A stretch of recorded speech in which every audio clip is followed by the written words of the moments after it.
Voilà, nous sommes devant la parole du Seigneur et dans mon cœur, je pensais à quelque chose. Vous savez que la semaine dernière, donc notre frère Médard nous a apporté une pensée sur la paix du Seigneur. Hein, j'espère que vous n'avez pas oublié. Hein. Moi, j'ai pas oublié non plus. Hein, c'est bien. On se réjouit. Et je pensais à cette réalité de l'unité du peuple de Dieu, qui n'est pas quelque chose de facile, parce que nous sommes tous complètement différents, nous avons des vies différentes, nous avons des expériences différentes, nous avons un cheminement différent, et j'avais ça dans mon cœur, depuis ça tourne un petit peu, et puis ce matin, dans ma lecture habituelle, donc de très bonne heure, je tombe j'étais dans l'Exode, je viens de recommencer l'Exode, et dans ce passage de l'Exode, et de Nombre, pardon, parce que l'Exode c'est le verset que j'ai choisi après, de Nombre, dans le passage de Nombre, je tombais sur l'organisation des Lévites pour s'occuper du tabernacle. Et il y a des choses particulières qui me sont venues à l'esprit. Alors je voudrais partager cela avec vous ce matin, tout simplement. Je voudrais donc qu'on puisse lire plusieurs versets. Je vous ai dit Exode parce que c'était le premier verset que je veux lire. Exode 19, 6. Je pensais, et on va lire deux versets dans l'Apocalypse aussi, au chapitre 1er, verset 6, et dans mon cœur j'avais ce verset de l'Apocalypse. Apocalypse 1,6, c'est Jésus, c'est lui qui a fait de nous un royaume, des sacrificateurs, pour Dieu son Père. À lui soit la gloire et la puissance au siècle des siècles.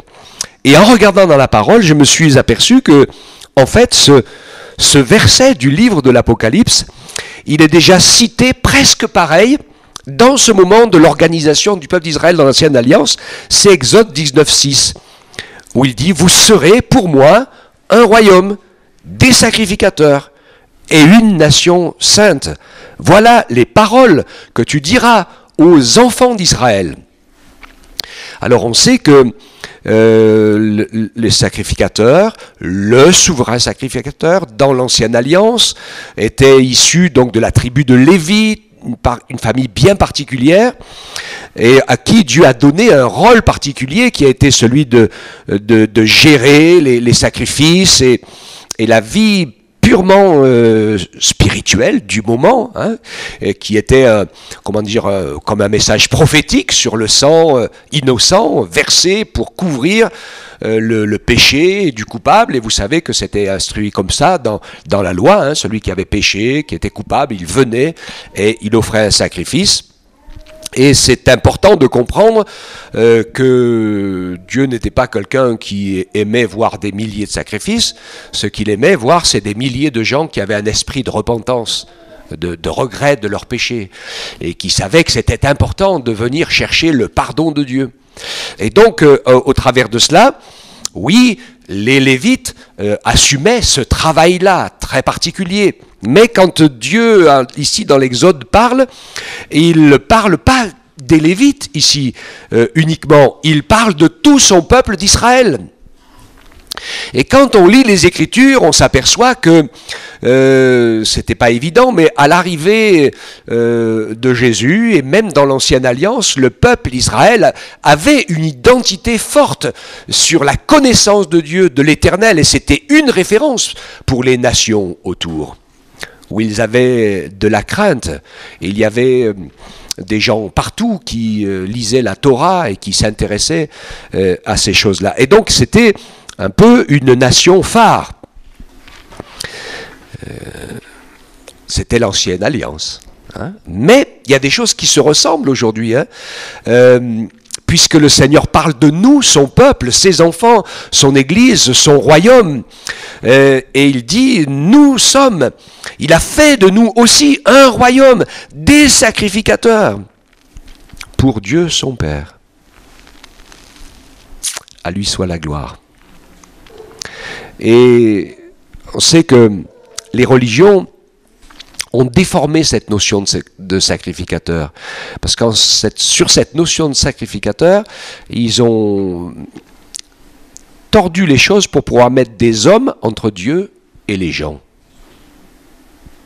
Et c'est pas ça que Dieu voulait dans sa parole. Hein. Comme j'ai dit tout à l'heure, même dans l'Ancienne Alliance, chacun venait avec son sacrifice pour son péché, avec son offrande pour adorer Dieu, de nourriture, de blé, de prémices, etc. Chacun venait et chacun pouvait être à l'écoute de la parole et servir le Seigneur, offrir ce... En fait, le mot sacrificateur est lié aussi au mot sacrifice ou, je dirais, sacrifier, c'est-à-dire donner de soi. Il y a les deux notions dans le sacrifice. Parce que je peux faire, comme disait David, un sacrifice qui ne me coûte rien. Hein? C'est possible ça. Hein? Ou on peut aussi faire des sacrifices de notre superflu. C'est très intéressant ça dans notre engagement pour la foi, où on pourrait donner à Dieu que l'argent qui nous reste et que le temps qui nous reste. Si en tant que chrétien, dans le siècle où on vit aujourd'hui, on fait ça, eh ben le pauvre, il ne va pas lui rester grand-chose. Hein. Je ne sais pas si vous avez remarqué, parce qu'on n'a pas beaucoup de temps et ni beaucoup d'argent. Comme disaient certains, à la fin du mois, hein, des fois, il reste encore du mois à la fin de l'argent. C'est les Canadiens qui disent ça. Hein. Donc, on s'aperçoit évidemment que là, la notion, et David, le roi David l'avait compris depuis bien longtemps, il dit « Je n'offrirai pas à Dieu un sacrifice qui ne me coûte rien ». Mais en même temps, j'aime beaucoup développer la joie du sacrifice qui nous rend heureux. C'est pas de tout repos d'élever des enfants. Hein. C'est parfois un sacré sacrifice. Il y a parfois des nuits courtes et des moments mouvementés et des soucis et des complications. Mais c'est un sacrifice d'amour. Parce que c'est la vie, et parce qu'on veut les voir grandir, et puisqu'on veut les voir nous dépasser, et vivre et faire plus grand et plus beau que nous, pourquoi pas, d'accord hein.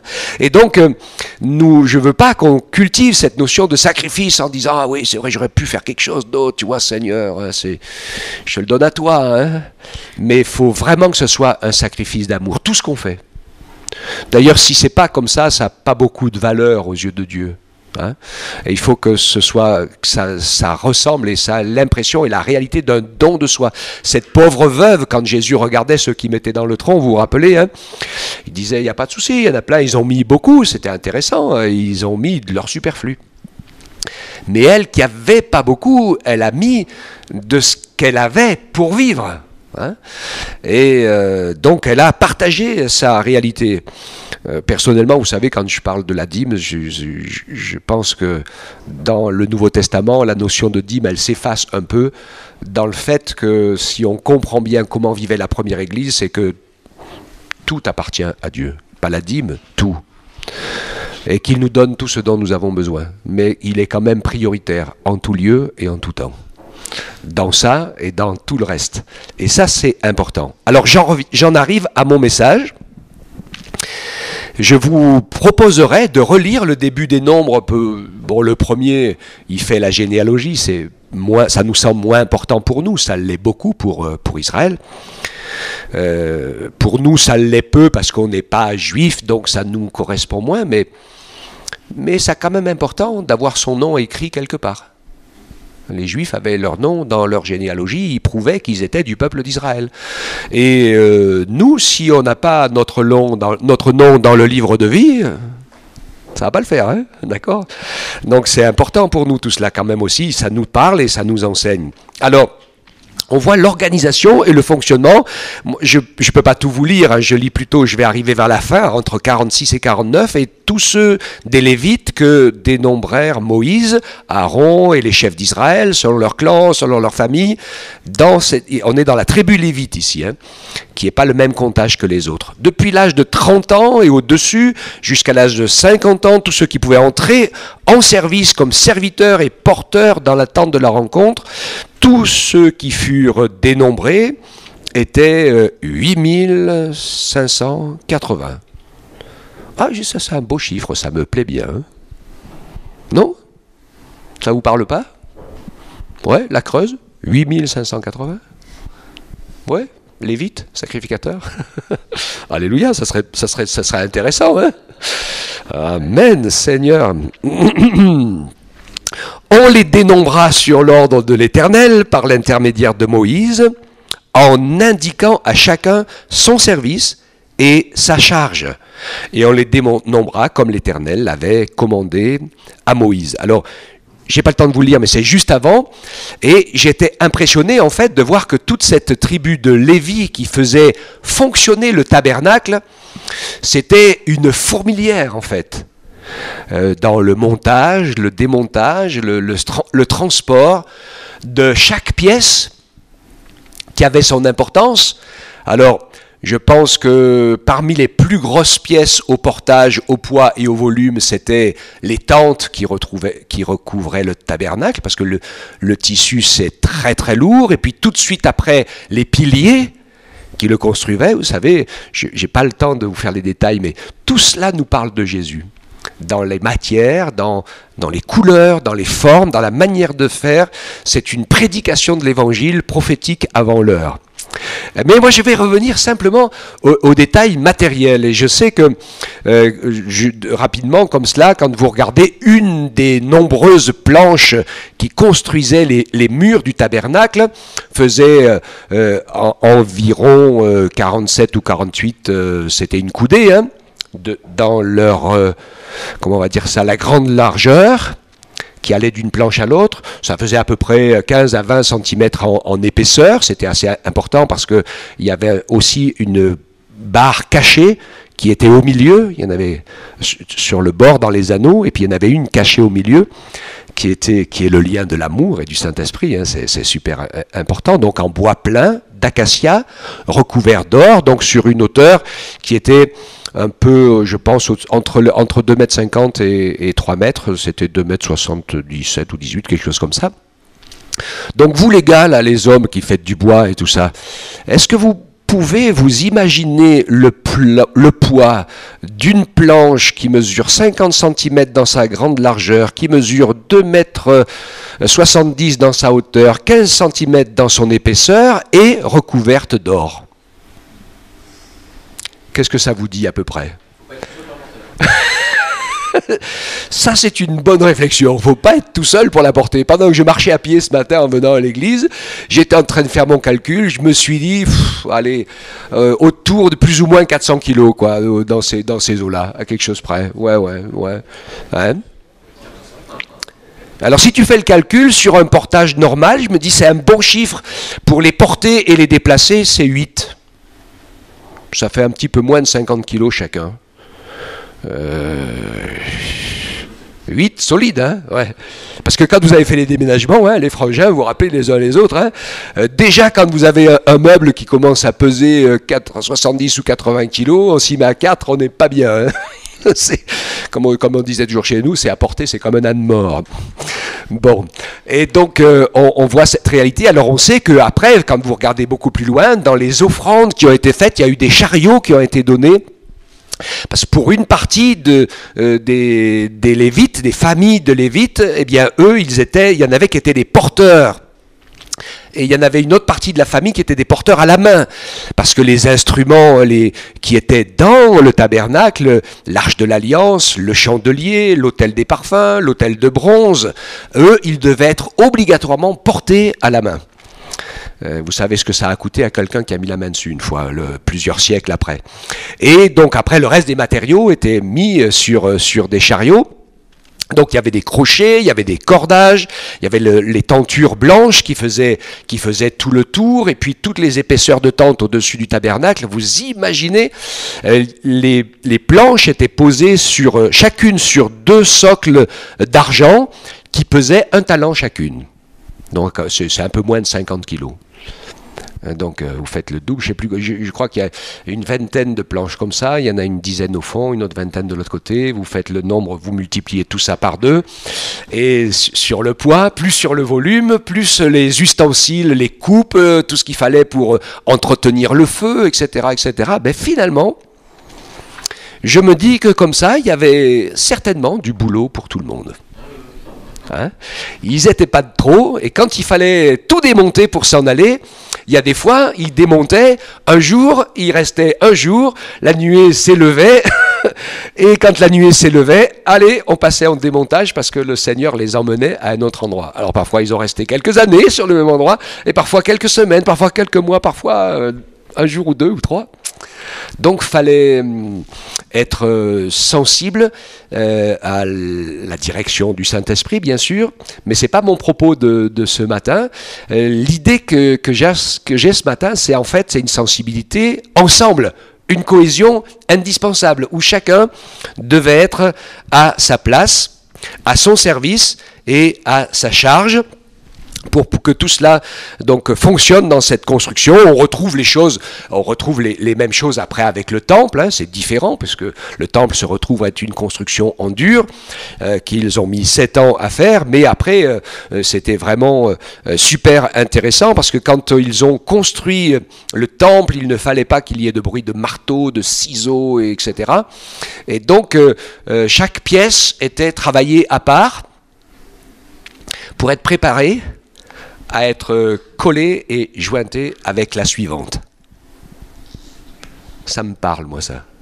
Hein, le travail que le Seigneur veut nous aider, parce que je crois, et moi je suis le premier, et je pense beaucoup à ma croissance spirituelle, à tout ce que j'apprends de la part du Seigneur et qui va m'aider, qui va nous aider à grandir, à connaître mieux le Seigneur, et puis à nous connaître aussi dans nos capacités, dans les talents que Dieu nous a donnés pour pouvoir le servir, avec une réalité quand même, c'est que nous avons une identité commune et nous avons des choses à vivre, à pratiquer et à faire ensemble.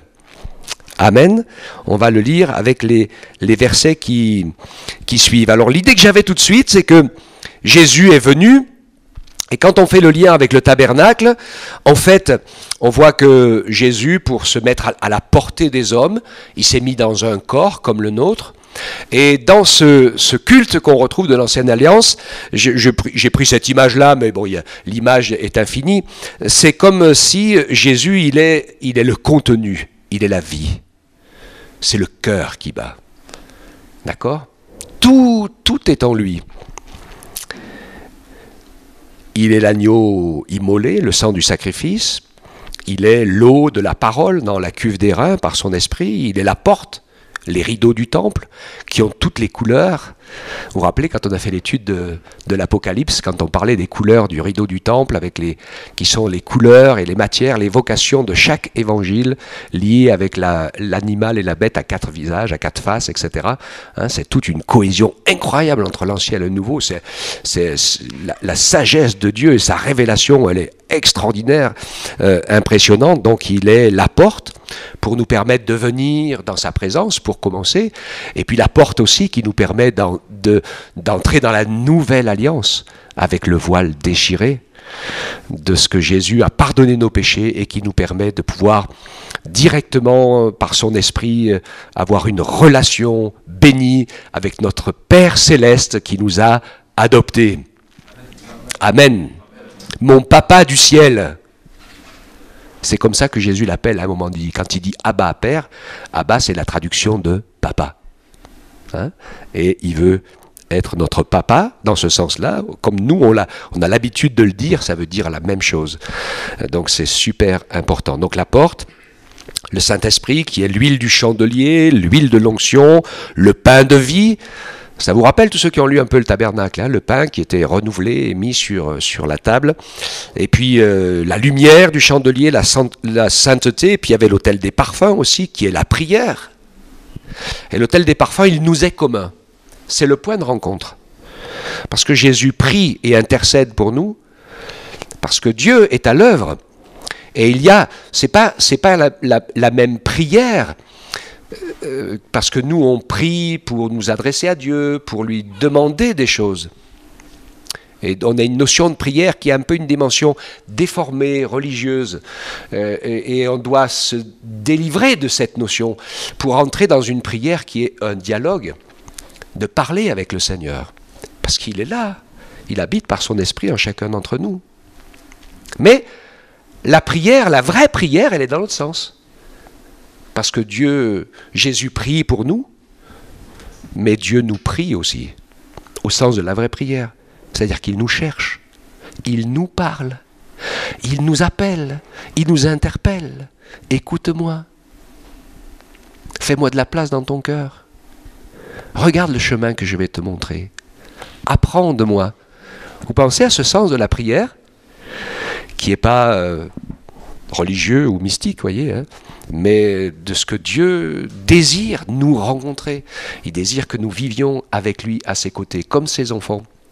Et je pense que parfois, c'est une prière difficile, parce qu'il voit qu'on est un peu, ou beaucoup dur de la feuille. Moi aussi, hein. Et puis quand le monde est en pleine révolte, alors c'est encore pire. Hein. Quelle patience, quelle grâce et quelle miséricorde. Que le Seigneur nous aide à entrer avec lui dans une vie, dans une compréhension de la prière qui est du même sens que lui, il a envers nous, pour venir à notre rencontre et nous interpeller. Que nous aussi, nous puissions apprendre à discuter avec le Seigneur, que nous puissions apprendre à entendre sa voix. Moi, je vous dis de la part du Seigneur que le Seigneur nous parle tout le temps, sans arrêt, nuit et jour, du matin au soir. Et c'est impressionnant, parce que quand tu ouvres ton oreille et que tu te mets sur la bonne fréquence, tu entends quelque chose. Dieu te dit quelque chose.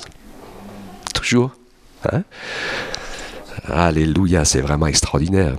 Hein? Voilà. Donc il est la lumière, la sainteté, l'intercession, et nous aussi l'intercession. Et nous sommes sa maison. Il est le contenu infini et nous sommes le contenant. Parce qu'il vit en nous.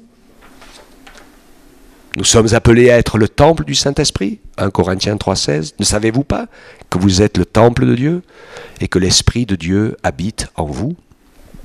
Alléluia. Donc voilà, le Saint-Esprit veut habiter dans son temple. C'est pour ça que nous avons reçu la vie, pour que le Saint-Esprit puisse résider en nous, pour faire quelque chose de particulier et de précis. Le Saint-Esprit veut faire en nous la même chose qu'il fait dans le Père et dans le Fils. Nous faire vivre le véritable amour de Dieu et une véritable relation, communion avec Dieu. Et puis je le crois aussi, parce qu'il me semble que c'est possible entre nous. Parce que la finalité, les pierres vivantes, le deuxième verset, 1 Pierre 2, versets 4 et 5, approchez-vous de lui, pierre vivante, rejetée par les hommes, mais choisie et précieuse devant Dieu.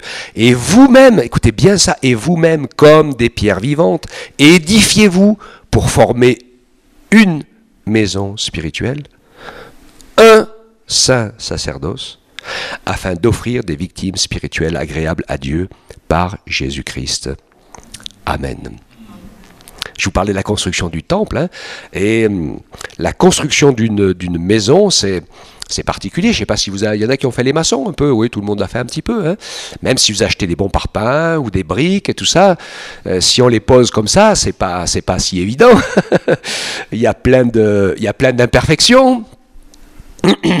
Hein, surtout les pierres brutes, c'est encore pire. Hein. J'essaye de reconstruire un mur en pierre qui s'est effondré derrière chez moi là-bas. Je l'ai construit une première fois, il est retombé. Je reconstruis mieux. On apprend. Hein. Et je pense au Seigneur qui faisait construire un autel avec de la pierre brute, hein, pour non tailler, parce qu'il ne voulait pas que ça soit. Mais même si on est un petit peu arrangé, et là pendant que j'étais en train de chanter ce matin, le Seigneur il me dit, tu sais, le ciment, c'est l'amour qui va nous aider à combler les imperfections, parce qu'il y en a un qui a un pic là, et l'autre là. Et finalement, l'épaisseur du ciment, il va faire en sorte qu'on va pouvoir sentir l'amour et moins le pic, ou les pics. Alors ça, c'est super important. Le parfum des prières, j'y reviendrai un petit peu tout à l'heure, hein, sur les pierres vivantes. Le parfum des prières, il y a beaucoup de versets qui nous parlent de cela, et j'aime beaucoup le premier exemple, et je suis obligé de le citer, je ne peux pas faire autrement parce que Jésus a dit qu'il fallait le citer. C'est Matthieu 26, 7, hein, où la femme a cassé le vase de parfum de grand prix pour le mettre sur Jésus, ce parfum, et que les autres ont dit, oh quand même, on aurait pu le vendre très très cher, et puis donner l'argent aux pauvres. Alors c'était un peu une tristesse pour elle, parce que dans son esprit, C'est quoi le vendre très cher pour le donner aux pauvres? Ça veut dire qu'il y avait un riche qui serait assez digne pour qu'on lui le mette dessus. C'est ça? Et est-ce que Jésus n'est pas le plus grand des plus grands? Est-ce qu'il n'est peut-être pas le seul digne sur lequel on peut mettre un parfum de grand prix? Et il a compris, Jésus, ce qu'elle a fait, parce qu'il n'y avait personne dans son esprit, et c'était normal, c'est logique, elle avait commencé à bien comprendre qui était Jésus, et Jésus méritait tout son argent, tout ce qu'elle avait de meilleur, elle lui a donné ce qu'elle avait de meilleur, ce parfum, et Jésus l'a tellement aimé cette expérience qu'il lui a dit que partout où l'évangile sera prêché, on racontera cette histoire en mémoire de cette femme, ce qu'elle a fait. Donc ça y est, c'est fait. Mais c'est tellement beau, et c'est tellement important pour nous, parce que des fois on fait des calculs de ci, on fait des calculs de ça, mais n'ayons pas peur de tout donner à Jésus, il mérite tout, il n'y a pas de souci. Hein. Après, 2 Corinthiens 2,15 dit « Nous sommes en effet pour Dieu le parfum de Christ, ceux qui sont sauvés parmi ceux qui périssent. » Donc il y a aussi l'histoire d'un parfum de bonne odeur ou de plus ou moins bonne odeur, c'est-à-dire que ça provoque des réactions. Il y en a qui sont allergiques à ce parfum-là. On connaît bien ça aujourd'hui. Hein. La bonne odeur de Christ, il y en a, ils ont une réaction violente parce que cette odeur de repentance, de mort à soi-même et de foi et d'obéissance à Dieu, c'est difficile à rentrer dans un cœur rebelle, etc. Mais c'est important justement que nous ayons ce parfum-là, qui est ce parfum de l'amour, de la repentance de nos péchés, de l'acceptation de Jésus, de son autorité, de sa parole, et de cette réalité du fait que nous ne sommes pas grand-chose les uns sans les autres, que nous avons tous besoin les uns des autres.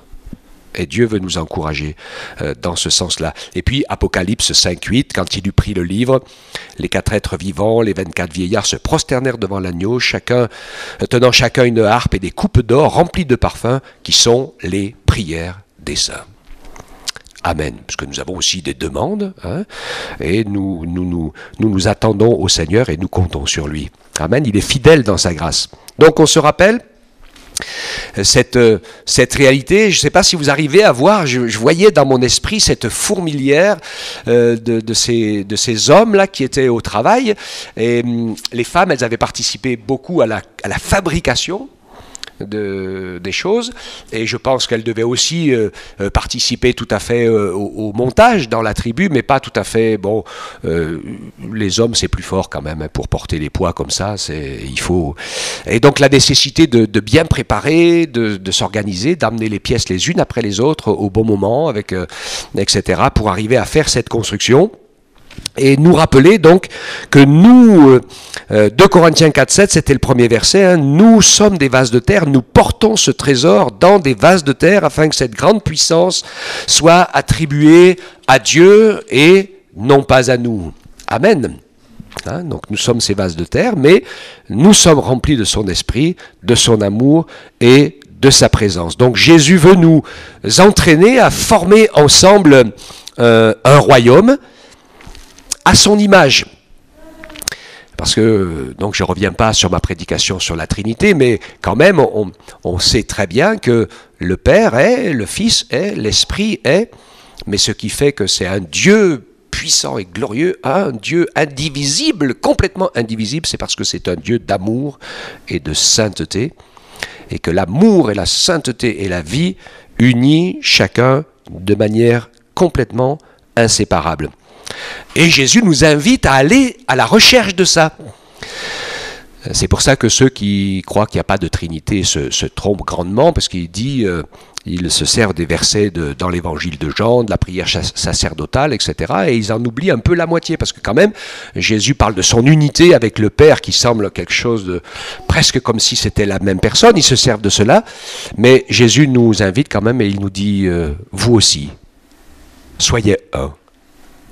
Comme nous sommes un, le Père et moi. Et dans ce vous aussi, eh bien, il y a les deux directions.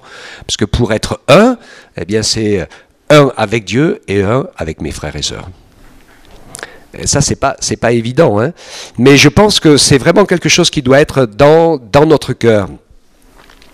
Le chiffre 1, c'est le seul chiffre qui, en se multipliant, ne se divise pas. Hein, vous pouvez faire deux fois un autant que vous voulez. Ça fait toujours un. Alors je pensais au Père, au Fils, à l'Esprit, ça fait un. Et puis nous, les enfants d'Israël rachetés, qui se tournent vers le Seigneur et qui sont nombreux, et qui ont été nombreux, et les nations qui se tournent. Et quand l'évangile a été prêché et que Pierre s'est servi des clés, alors aujourd'hui on en fait un pape avec les clés, mais on se trompe complètement. La vraie clé dont le Seigneur s'est servi, c'est pour révéler à Israël que eux et les nations, devant le salut qui est en Jésus, de Christ, nous ne formons qu'un. Pour l'épouse de Christ, il n'en aura pas deux, hein. Il n'aura pas Israël et les païens. L'épouse de Christ, il en aura une. Son épouse rachetée, de toute race, toute tribu, toute nation, toute langue, toute ethnie. C'est ce qu'il disait aux motards aussi, quand ils vont évangéliser l'ethnie des motards, parce qu'ils ne vivent pas comme les autres. C'est des mecs à part, un peu spéciaux. Et donc, il nous parle donc de cette épouse. Et donc, il n'y a pas une multitude d'épouses, hein. Il n'y en a qu'une. Et elle est constituée de chaque pierre vivante que nous sommes les uns les autres, avec ce désir d'être remplis de cet esprit d'unité. Et je pense que pour ça, il faut qu'on comprenne plusieurs choses.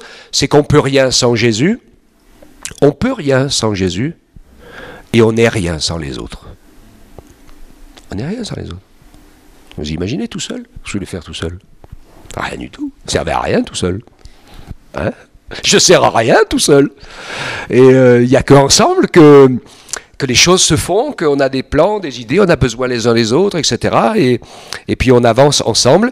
Et si on entre dans ce un, dans cette compréhension d'être un, de regarder l'autre comme étant un membre de Christ, nécessaire, une pierre vivante, et une pierre vivante qui a sa place. Et ça, je pense que c'est vraiment important dans ma prière et dans ta prière, mon frère, ma sœur. Parce qu'il n'y a pas deux pierres au même endroit, ça c'est impossible. Hein. Pour construire une maison, il faut qu'on puisse, chaque pierre a sa place, l'une à côté de l'autre. Et je veux dire deux choses par là. Je veux dire que d'abord, chacun d'entre nous est indispensable. C'est essentiel. Toi, mon frère, toi, ma sœur, tu as reçu de Dieu et Dieu t'a donné quelque chose que personne d'autre que toi a. Et si tu n'es pas là dans l'édifice, il y a un trou. Il manque une pierre. Et donc l'important pour nous, c'est jamais de rechercher d'avoir envie de faire comme les autres ou de remplacer les autres, parce que ça ne sert à rien, ça nous rend malheureux, puis ça nous fait des blessures les uns aux autres, parce qu'on se marche sur les pieds, on veut prendre la place les unes des autres. Non, la seule chose qui est super importante, c'est que tu puisses trouver la place que Dieu veut qu'elle soit la tienne. Alléluia. Il dit toujours ces trois éléments. Il faut qu'on puisse être au bon endroit, au bon moment, avec les bonnes personnes. Et là, le Saint-Esprit peut agir avec force et avec puissance. Hein. C'est très aléatoire ce que je dis, mais c'est vraiment important de le penser, de le désirer et de le rechercher, parce que ça nous donne une valeur égale les uns aux autres. Le fait que voilà, le Seigneur nous permet de nous mettre à l'écoute. Je voudrais dire une chose aussi en parlant de cette écoute. C'est important pour nous de nous mettre à l'écoute de la parole de Dieu, parce qu'on a besoin que le Seigneur nous parle, que le Seigneur nous encourage et nous montre. Donc il faut parler un peu, mais écouter Dieu aussi pour qu'il nous explique et qu'il nous montre ce qu'il veut pour chacun d'entre nous. Ça c'est bien. Et puis il y a une autre chose qu'il faut qu'on apprenne à faire aussi. Il faut qu'on apprenne à s'écouter les uns les autres. Parce qu'on a tous beaucoup de choses à se dire. Et moi le premier, quand je vous parle à vous, je me parle à moi aussi. Hein. Et des fois l'autre il capte ou il capte pas. Mais c'est vrai que nous avons aussi tous besoin qu'on nous écoute. Alors Dieu nous écoute, et c'est bien, il n'y a pas de souci. Hein. Eh bien c'est pas suffisant. C'est pas suffisant. On a besoin de s'écouter les uns les autres. Parce que c'est normal. Alors vous allez me dire, pourquoi c'est pas suffisant? Mais ça pourrait être tout à fait suffisant, il n'y a pas de souci, puisque Dieu est assez grand pour cela. Mais il ne veut pas que ce soit suffisant, parce qu'il ne veut pas que nous puissions vivre en étant déliés les uns des autres. Je ne pense pas au sens négatif, hein, mais au sens alliance, pas au sens esclavage. Alliés. Soyons des alliés. Amen. Alléluia. Hein? Dieu veut donc nous encourager, certainement, dans ce sens-là, pour pouvoir le servir. Il y a plein de choses à faire, puis à être finalement, et à vivre avec le Seigneur. Vous ne prenez pas la tête. C'est pas difficile de vivre avec le Seigneur. Parce que nous, on en calcule tout un tas de choses. Mais le seul calcul que nous avons à faire, c'est d'écouter la voix du Seigneur qui dit « Donne-moi ton cœur. Donne-moi ton cœur. » C'est tout. Hein? Et si on arrive à lui donner notre cœur, il va réussir parce que ça sera notre intérêt, ça sera le centre de notre amour. Et puis, il nous montrera ce qu'il veut pour chacun d'entre nous. Donc, il a fait de nous un royaume, c'est son royaume. Il ne faut pas oublier qu'il nous fait rentrer dans son royaume. Quand Jésus vient, il dit « Le royaume de Dieu s'est approché de vous ». Vous savez que le diable a voulu voler le royaume de Dieu. D'accord ? Il a voulu se le prendre pour lui, pour en faire son royaume. Mais il ne risque pas, hein. C'est pas lui le créateur, donc il en est chassé. Et Dieu, en Jésus, est venu manifester son royaume au milieu de nous. Et nous, on rentre dans le royaume et on se conforme à son royaume pour y vivre, sinon on ne peut pas y rester. Hein. Parce que dans ce royaume-là, il n'y a qu'un seul roi, c'est Jésus, c'est Dieu, c'est le Saint-Esprit qui est le roi de ce royaume. C'est lui qui a édicté les lois, c'est lui qui sait ce qu'il veut faire, où il veut aller, comment il veut s'organiser. Par contre, après, dans ce royaume, eh bien, il y a plein de personnes et il fait de nous donc aussi ce royaume, ses sacrificateurs, c'est-à-dire que nous avons tous complètement notre place et le sacrificateur, il avait un rôle super important, une relation directe avec le Seigneur et qu'on le veuille ou non, nous le sommes. Nous ne sommes pas les médiateurs entre Dieu et les hommes pécheurs et perdus. Mais nous sommes quand même des poteaux indicateurs. Nous sommes quand même des intercesseurs. Nous sommes le temple du Saint-Esprit qui continue d'agir et agir encore au travers de nous parce que Jésus est la lumière du monde, Jésus est le sel de la terre et unis à lui par son esprit, nous sommes, il l'a dit à ses Juifs, vous êtes la lumière du monde, vous êtes le sel de la terre, ça c'est notre tronc commun, c'est notre action commune et quand le Seigneur dira stop et qu'il ramènera son esprit à lui, on part tous avec puisqu'il n'y a pas de souci, il habite avec nous, en nous et donc il nous emmène et je ne vous dis pas ce qui va se passer sur la terre. Là, c'est la fin de la fin de la fin. Hein. Et donc, nous comprenons ces choses, c'est que c'est vraiment le royaume du Seigneur dans lequel il nous a ouvert son cœur, il a sacrifié sa vie, il s'est donné, il s'est livré, et c'est nos péchés qui l'ont crucifié, mais nous sommes appelés, nous aussi, à nous donner à lui, et on comprend ce qui est dans la prière de Jésus, qui disait « Non pas ma volonté, mais la tienne ». Seigneur, aide-moi, je le dis pour moi aussi, que je recherche avant ma volonté, que je recherche la tienne. C'est important. Hein? Et je crois que le Seigneur veut faire une belle construction dans cette recherche d'unité, d'amour. Un seul Dieu, un seul amour, c'est sa nature, son identité, son principe vital. Et il va et doit devenir le nôtre. Et il veut nous encourager à entrer dans ces choses que le Saint-Esprit va nous donner. C'est ce qu'il disait, Jésus le Saint-Esprit que je vais vous envoyer, il va vous consoler, et bien plus que la présence physique de Jésus. Parce que quand Jésus était présent physiquement, ses disciples le voyaient, mais il était à l'extérieur ils essayaient de l'imiter. Il y avait beaucoup de choses qu'ils ne comprenaient pas, qu'ils ne saisissaient pas, mais quand Jésus est mort et ressuscité, qu'il a soufflé sur eux, qu'ils ont reçu le Saint-Esprit, et puis qu'ils ont été baptisés du Saint-Esprit, ils sont devenus, comme nous le sommes, le prolongement de Jésus sur cette terre. Tu es sa bouche, tu es ses yeux, tu es ses oreilles, et tu es de plus en plus, je l'espère, et je veux l'être pour moi aussi, de plus en plus son cœur. Alors c'est pas facile, ce que je vous dis, c'est des réalités, ça paraît un peu féerique et merveilleux, hein, mais comme le disait notre frère, c'est vrai que nous sommes pécheurs, alors parfois nous avons des petites failles par-ci et par-là, et ça c'est très délicat et très compliqué parce que l'adversaire il cherche que à s'infiltrer et à tout casser. Parce que si vous saviez comment il a peur de l'Église, on est les seuls qui faisons tourner carré sa boutique, qui lui piquons des gens, qui détruisons ses plans, et n'importe quel plan qu'il peut monter pour essayer de casser quelque chose, le Seigneur, s'il trouve des servantes et des serviteurs fidèles, est capable de se servir de ses plans et de les retourner contre lui. Il n'y a pas de souci, le Seigneur il fait comme il veut. Alléluia. Il fait une œuvre qui le trompe. Hein. Et vous comprenez pourquoi partout l'Église dans ce monde est en souffrance, parce que le monde gît sous la puissance du malin et que le malin il ne peut pas nous voir. Il n'y a pas pire ennemi que les chrétiens. Alors des fois quand il arrive à trouver une faille, c'est difficile et il peut faire beaucoup de mal, il peut faire beaucoup de souffrance. C'est pour ça qu'il peut arriver parfois des épreuves difficiles ou des choses injustes. Même des péchés graves, parfois ça arrive que quelqu'un tombe et fasse quelque chose de pas sympa du tout et qui fait du mal à l'œuvre de Dieu. Et là, l'adversaire, il se frotte les mains. Que Dieu nous fasse la grâce de ne pas juger, de ne pas condamner, mais de prier encore plus, de nous unir encore plus. Et de dire, Seigneur, par ton esprit, ajoute du ciment. Alléluia. Hein, sachant que dans le champ il y a de l'ivraie, il y a du bon grain, etc. Que dans l'arbre du royaume il y a les oiseaux du ciel qui s'y posent. On est dans le monde, nous sommes dans ce monde, c'est pas évident.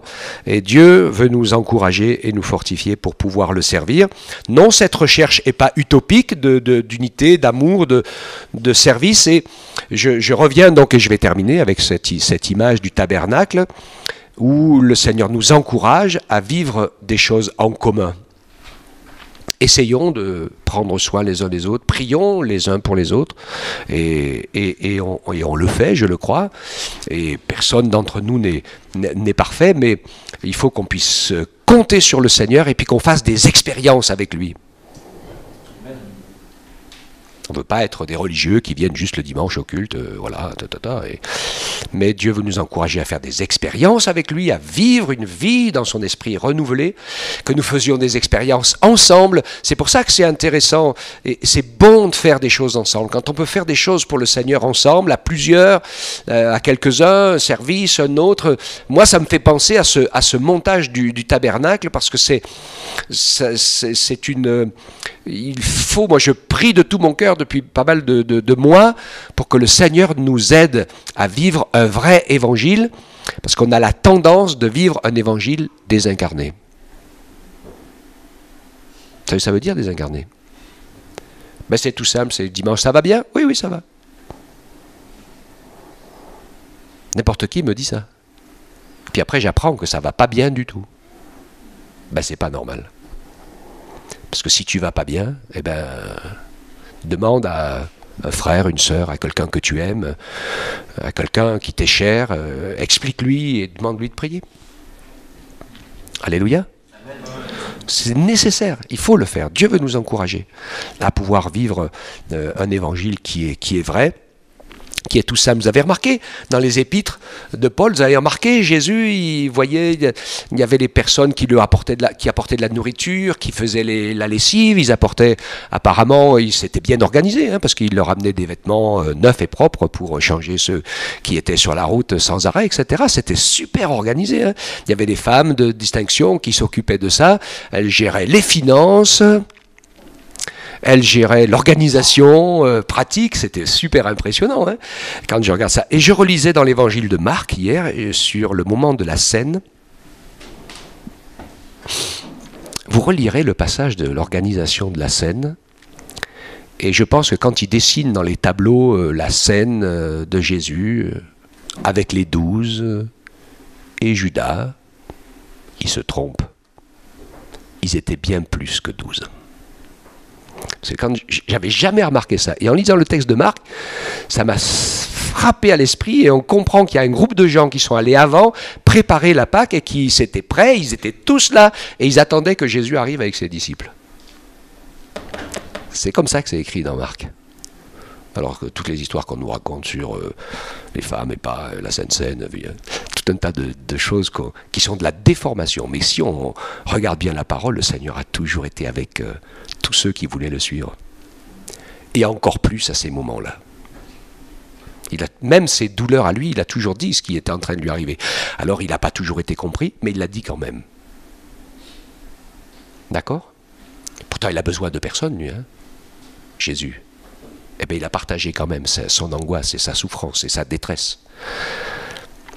Alléluia.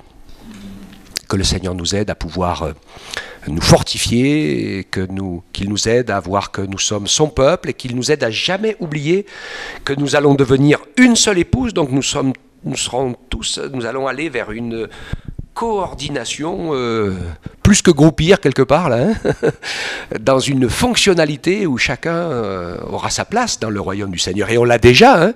Et si on veut prendre sa place dans le royaume du Seigneur, on va pas s'ennuyer, mes frères et sœurs, déjà ici, et puis au ciel non plus, on va pas s'ennuyer non plus, hein.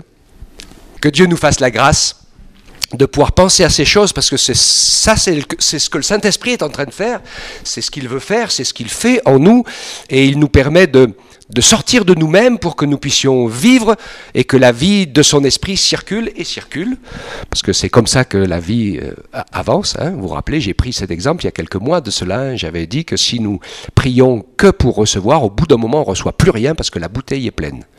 Si tu veux recevoir, ouvre le fond de la bouteille et donne tout ce que tu as et tout ce que tu es aux autres, et tu verras, le courant passe. La circulation passe, l'eau de la parole passe. Amen. Que Dieu nous permette ainsi de pouvoir être sensibles à sa parole, à sa volonté, de nous laisser imprimer par cette notion de cohésion, de travail commun, de la nécessité d'avoir besoin les uns des autres, parce que peut-être des fois on peut ceci, cela, et puis un jour on sera bien content que cette personne prie pour nous, parce que peut-être nous on n'aura pas de solution. Vous vous rappelez? Le lion et le rat. Et oui, hein, il n'y a pas de petit, il n'y a pas de grand. On a tous besoin les uns des autres. Que Dieu nous fasse la grâce, et ça c'est essentiel aussi.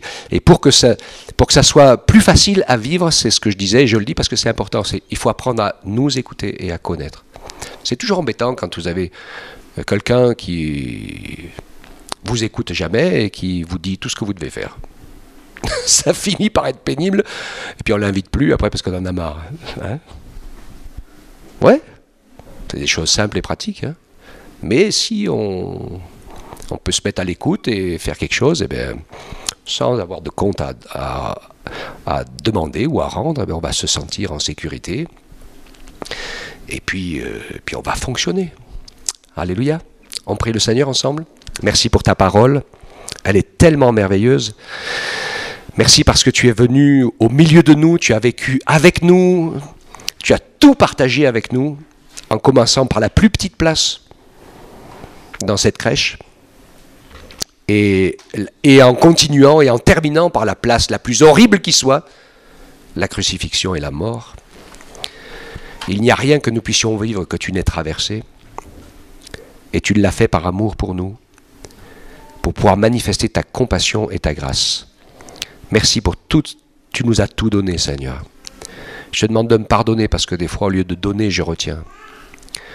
Et j'ai besoin de ta grâce aussi pour apprendre à te laisser faire.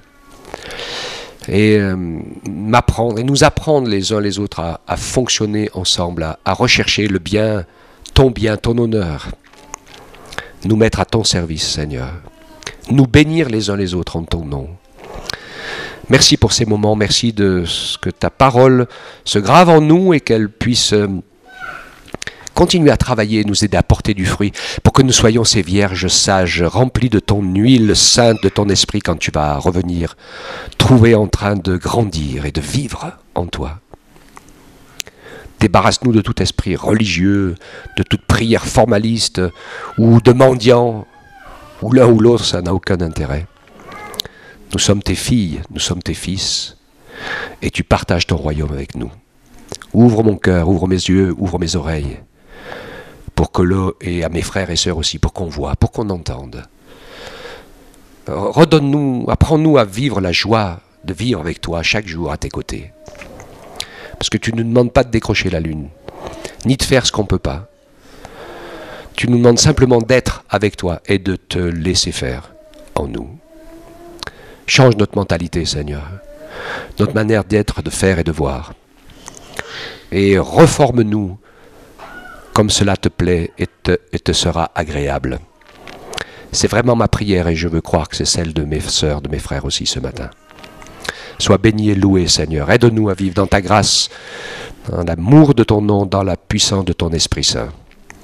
Car tu es le Dieu Tout-Puissant et 3 fois Saint. Que ton beau nom soit glorifié, Seigneur. Amen.